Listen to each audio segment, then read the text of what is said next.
आइए, आज 9 अगस्त माह अपने आप में बड़ा विचित्र है, यादगार है, इसमें कोई शंका नहीं।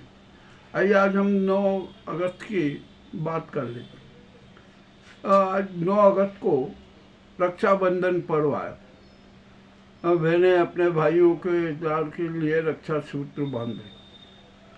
भाई बहन का प्रेम असीम प्रेम होता है, वे सब एक दूसरे के प्रति समर्पित रहते। तो आज हम रक्षाबंधन पर्व मनाएं, खुशी के साथ मनाएं, आनंद के साथ मनाएं और नए संकल्पों के साथ मनाएं।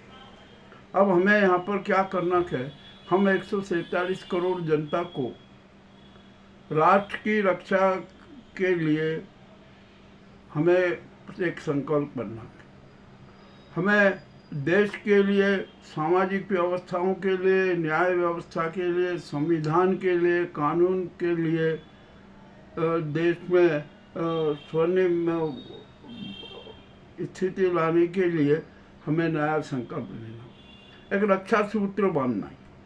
ये हमें मान लीजिए कि आज हमने यदि देश के विधान, संविधान, न्याय विधा, सनातन धर्म, सामाजिकता, सामाजिक परिवेश, पर्यावरण संरक्षण, जल संरक्षण, सब प्रकृति के श्रृंगार का संकल्प कर लिया ना, तो हमने ये सब रक्षा सूत्र बांधे। किंतु हम देख रहे हैं कि ऐसा कहीं संकल्प नहीं नजर आ रहा। ठीक है, ये हो जी। अब यहाँ पर आज आपको याद होगा कि महात्मा गांधी ने आंदोलन चलाया था 9 अगस्त को, अंग्रेजों भारत छोड़ो, भारत छोड़ो। ठीक है, ये था आंदोलन चला, जनता साथ में आई। किंतु यही जो दक्षिण पंथी चेहरे थे ना, जो ये नाजीवादी चेहरे थे, उन्होंने तो उस आंदोलन का भी विरोध किया था। ये छोड़ो, आज आलोचना का दिन नहीं है। अब यहाँ पर अब अपना एक देश के वर्तमान स्थिति को देखते हुए एक बड़ी विचित्र स्थिति नजर आ रही है कि इस देश की क्रूर हत्या की जा रही है। संविधान की, कानून की, विधान की, नैतिकता की, सामाजिकता की, मानवीय मूल्यों की, सनातन धर्म की, सत्य की, सब प्रकार से हत्या की जा रही। ये इसमें दो छिपा हुआ नहीं है। और यहाँ पर तो ये नाजी और स्वदेशी आतंकवादी सरकार है ना, ये तो सत्य की शव यात्रा निकालती है, पल पल में संसद में निकालती है, बाहर निकालती है, जनता के बीच में निकालती है, और सत्य का जो है ना अग्नि संस्कार कर देती। ये ऐसी सरकार थी। तो अब ये यहाँ पर क्या है, अब इन्हें क्या माने। जो अब यहाँ पर तो ये हालत हो गई है कि हर चेहरे पर मुखौटा, जिसको देखो वो अपने आप को महान राष्ट्रवादी, महान समाजवादी और महान नेता और महान जन कल्याणक, महाविकासवादी, विश्व गुरु, धर्म गुरु और न जाने कौन कौन से गुरु घोषित कर देते हैं। और अब तो यहाँ तक हो गया है कि अरे भैया, अब तो जो है ना, अविनाशी रूप में भी हूँ मैं, भगवान का, विष्णु का 11वां अवतार भी हूँ। अरे वाह भाई, क्या बात है, कितनी अच्छी बातें कर रहे हैं आप। अब तो भगवान की जरूरत नहीं है, इनके फोटो लगा के पूज लो, इनके मंदिर बना दो।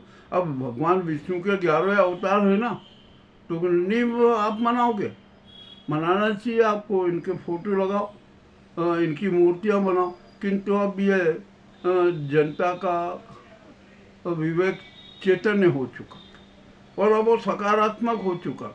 90% जनता का विवेक सकारात्मक हो चुका है और वह सब कुछ जान के अब वह यह स्पष्ट कह रही है कि हम सत्य की हत्या नहीं होने देंगे, सत्य का अंतिम संस्कार नहीं होने देंगे। ये भी जनता का संकल्प है और 90% जनता जन क्रांति के लिए सड़कों पर उतरी।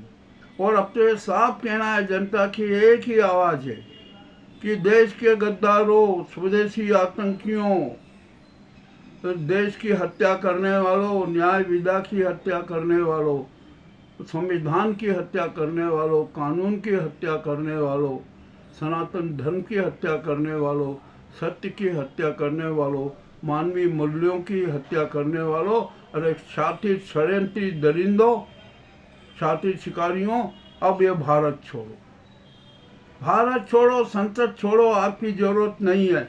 ये अब जनता का प्रमाण पत्र हम इस नाजीवादी सरकार को मिल चुका है। और ये इतने बेशर्म हैं जिसकी कोई सीमा नहीं। अरे सब कुछ सत्य सामने आने के बाद भी सत्य की हत्या करते हो। धिक्कार है, धिक्कार है ऐसी नाजी सरकार को और ऐसी स्वदेशी आतंकी सरकार को। अब यहाँ पर अब सवाल आता है कि ये विकृतियाँ हैं, गद्दारों की फौज हैं, दरिंदे, शातिर शिकारी, जुमलेबाज और न जाने कौन कौन से अवतरित और विश्व गुरु, धर्म गुरु, षड्यंत्र गुरु, न जाने क्या क्या ये गुरु हैं। तो क्या ये कुर्सी पर बैठे रहेंगे? ऐसा हो ही नहीं सकता। अब तो 90% जनता खुलकर मैदान में है और एक किससे आग्रह कर रही है? राष्ट्रपति मुर्मू जी से, जो यही गुजराती नाजी गैंग ने धनगढ़ के खिलाफ षड्यंत्र रचा, वे राष्ट्रपति मुर्मू के खिलाफ भी षड्यंत्र से उनको हटाना चाहती है।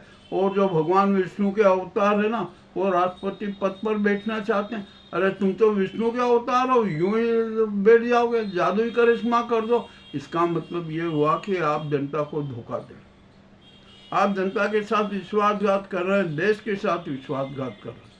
अब ये ऐसा नहीं चलेगा। अब तो सत्य की जीत होगी, सत्य का राज चलेगा। अब ये तुम्हारा जो नाजीवादी, कोकनीवादी और जो है ना मनुवादी, ये राज नहीं चलेगा। अब यहाँ संविधान का राज चलेगा, कानून का राज चलेगा। और न्यायपालिका को भी अब तो थोड़े सतर्क होने की जरूरत है, क्योंकि ये नाजी और कोकनी गैंग के घिनौने चेहरे हैं ना, न्यायाधीश बन रहे हैं। आप उनको न्यायाधीश बना रहे हैं। जरा उनके इतिहास भूगोल देख लीजिए, और इतिहास भूगोल देखने के बाद ही कॉलेजियम किसको न्यायाधीश बनाना है इसकी अनुशंसा करें, अपनी सूची भेजे। किंतु वैसा नहीं हो रहा है। और शायद अब तो ऐसा लगने लगा कि ये न्यायपालिका को भी है ना, ये Nazi Gujarati gang, Konkani gang अपना बंधुआ मजदूर बनाना चाहती है, अपने समर्थकों को न्यायाधीश बनाकर। देश बड़ा संकट में है, ये मैं खुले रूप से कह रहा हूँ। आज रक्षाबंधन का पर्व है। हम तो राष्ट्र की रक्षा के लिए का सूत्र बांधेंगे और स्पष्ट कहेंगे कि शातिर दरिंदों, शातिर षड्यंत्रकारियों, देश के दुश्मनों, देश के गद्दारों, आतंकियों और सनातन धर्म के हत्यारों, मानवीय मूल्यों के हत्यारों, भारत छोड़ो का अब ये नारा हम दे रहे। आज ये हम दे रहे।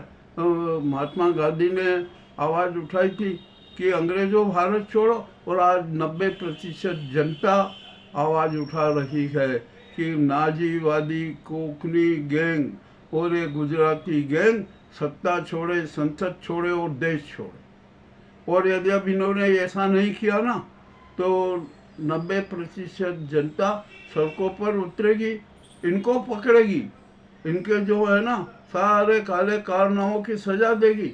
अब ये गुजराती गैंग और नाजीवादी गैंग है ना, उसका अंतिम संस्कार भी तय। तो अब ये इनका अंतिम संस्कार राष्ट्र के लिए शुभ संकेत होगा, जनता के लिए शुभ संकेत होगा। यह हम आज की बात कर रहे हैं। आज अभी रक्षाबंधन का पर्व है। ज़्यादा कुछ नहीं कहते हुए आइए हम रक्षाबंधन पर्व मनाएं और राष्ट्र की रक्षा के लिए माँ भारती के चरणों में राखियाँ प्रस्तुत करें, अर्पित करें और संविधान, विधान, कानून, न्याय व्यवस्था, सामाजिकता और सनातन धर्म को रक्षा सूत्र बांधे। इन सब की रक्षा करने पर ही भारत स्वर्णिम भारत बनेगा, अन्यथा कभी नहीं बन सकता। और ये नाजी गुजराती गैंग जो है ना,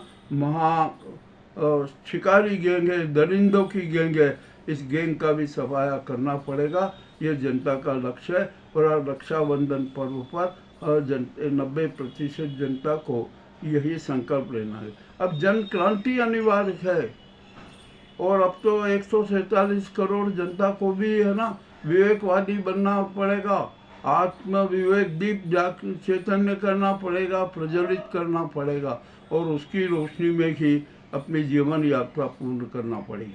ये मामला और हमारी जो विचारधारा है ना, ये हमने प्रस्तुत की है। हम कोई पूर्वाग्रह नहीं रखते, हम तो जो सच होता है वही सच सबके सामने रख देते हैं। यही सच सब आपके सामने रखा है। अब आप देखते हैं कि आपको कितना पसंद आता है, और आप कितने रक्षा सूत्र राष्ट्र को बांध रहे हैं, समाज को बांधते हैं, व्यवस्था को बांध। और ये चुनाव आयोग है ना, आप चिंता मत कीजिए, राजीव कुमार और ज्ञानेश कुमार गुप्ता की तो फजीयत होने वाली है। ये है ना, बच नहीं सकते। जनता इन्हें, इनके गलों में है ना, इनको पकड़ेगी, इनके कपड़े फाड़ेगी, इनको जूते चप्पलों की माला पहनाएगी। ये भी तय है। इन्हों के जो काले कारनामे छुप नहीं सकते। ये चाहे जितना प्रयास कर ले, सारे राज उजागर हो चुके हैं। और इतनी प्रस्तुति के साथ हम आपसे यही एक अनुरोध करते हैं कि हम आपसे ये नहीं कहते कि हमारे चैनल को सब्सक्राइब कीजिए, लाइक कीजिए, नहीं, हम ये नहीं कहते। ये आपका अधिकार है, हम आपके अधिकार पर दाखिलजनी क्यों करें, ठीक है ना। तो हम आपसे सिर्फ निवेदन कर सकते हैं। हम निवेदन करते हैं कि हमारी जो संवाद प्रस्तुति होती है ना, आप भावनात्मक रूप से उसके साथ रहे, अपने संदेश हमें भेजते रहे, ताकि उन संदेशों को हम प्रसारित करते रहे। भावनात्मक एकता, भावनात्मक लगाव से ही सब कुछ होगा। बहुत बहुत धन्यवाद। मैं आपको मेरा एक मोबाइल नंबर दे देता हूँ, आप उसको नोट कर लीजिए। 9826490938। इस पर अपनी भावनात्मक अभिव्यक्ति जरूर हमें भेजें। बहुत बहुत धन्यवाद।